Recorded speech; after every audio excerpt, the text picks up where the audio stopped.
ng pangunawa kung ano yung dengue please. para sa kapakanan ng lahat. Saan nagagaling to ho? Ang dengue ay isang virus na kumuha ito sa kagat ng lamok, yung day-biting mosquito. At mga lamok na to ay hindi ko na kikita sa maruming kanal. Ito po ay sa clean, stagnant water. Yung drum po ng tubig nyo, lalo na tag-init ngayon, nag-ipo kayo ng tubig doon, hindi natakpan yan. Nandun, naglalagat ng itlog yung lamok na yan at yung mga kiti-kiti niya at sa loob ng 3 linggo magiging ganap na lamok na yun at lang virus po yun ay maaaring magkaroon ng dengue at sino makakagat ng lamok na yan. Ngayon tinatanong nyo paano nakukuha ng lamok na yan. Pag kumagat sila sa isang taong may dengue, naisasalit po yung virus sa kanila. So ito ay mag-i-develop sa lamok at may araw na pwede na nilang maisalin ito pag kumagat sila. Mga babaeng lamok lamang po ang kumakagat sapagkat kailangan nila yung dugo para makapaglaga sila ng dugo.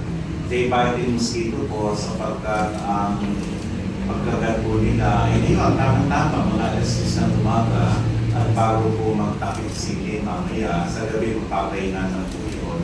At nasa dingding yan habang nilalagap nila ito sa mga malinis na tubig.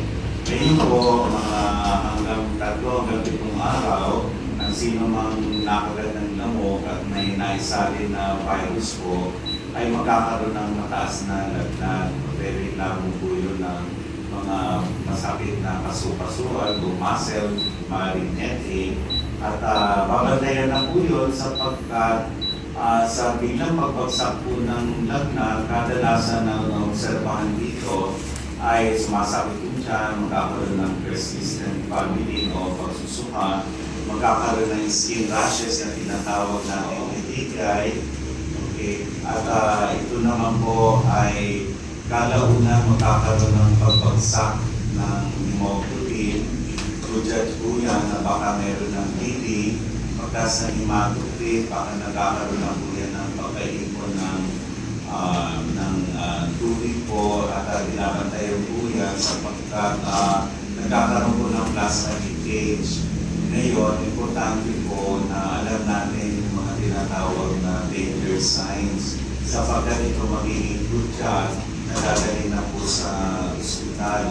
Katunayan, yung 2024 ay may 400,000 naging kaso dito sa ating bansa at merong 1,200 na namatay. Yung sinundan ng taon, yung last year, bumaba ito sa may 300,000 at may 1,100 din yung namatay po. Ngayong 2026 sa pagpasok ng taon, pinalita ng Department of Health na may malaking pagbaba. Paliliwanag po natin sa pagkat kung ito ay ating pinaliliwanag na ang dahilan ay yung ating prevention ay 20% lamang po ang kontribusyon po nito. Sapagkat ang prevention, paliliwanag namin mamaya, maliban sa 4S, ay marami pa pong uri na makakatulong para mabago po namin. Bago binabanggit yan, may cycle po ang dengue sa ating bansa, 4-year cycle. So sa mataas, bababa rin po yun. So ngayong taon, ang pinaka-importante po para mag-introduce tayo ng ibang prevention strategies. Sapagkat sa isang taon, mawawalan tayo ng opportunity, tataas na naman niya kasi may 4-year cycle. Huwag na natin hintayin po yan. Ngayon ay tahimik, pero sa susunod na taon, dahil may 4-year cycle, biglang tataas naman po yan. At ang epekto po nito, matatandaan ng report ng PhilHealth na noong 2024, sila ay gumastos ng 3.5 billion pesos. At siya po ay 30% lang ng kabuang gastusin ng ating bansa sa dengue. Tinataya po kasi sa direct and indirect costs, ito ay aabot ng 11.5 hanggang 13 billion pesos. So hindi po natin na intindihan, ay parang tinatax tayo ng dengue ng ganong kalaking halaga.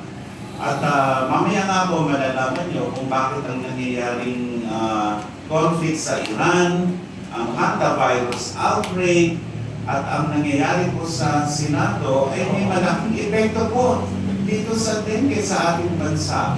At siya po ay sasagutin natin mamaya. So pinaliliwanag po namin dito ay kailangan maintindihan niyo po na malaki po ang nawawalang pera sa atin. At si Mr. Sergio po mamaya magpapatunay kung paano nangyayari yan na malaki ang nawawala sa ating ekonomiya dahil po sa dengue. So hindi lang po public health enemy number 1 yan, yan po ay pwede natin pagtulong-tulungan sapagkat babagitin naman kasama ko dito, hindi na po uubra yung alam natin 4S strategy. Kulang po yun. Naliwala po kayo sa amin.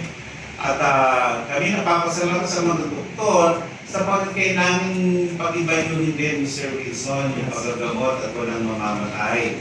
Sa ibang bansa kasi halos wala nang namamatay na sa dengue. Eh dito, target nga natin sa buong mundo, 0 dengue deaths by 2030.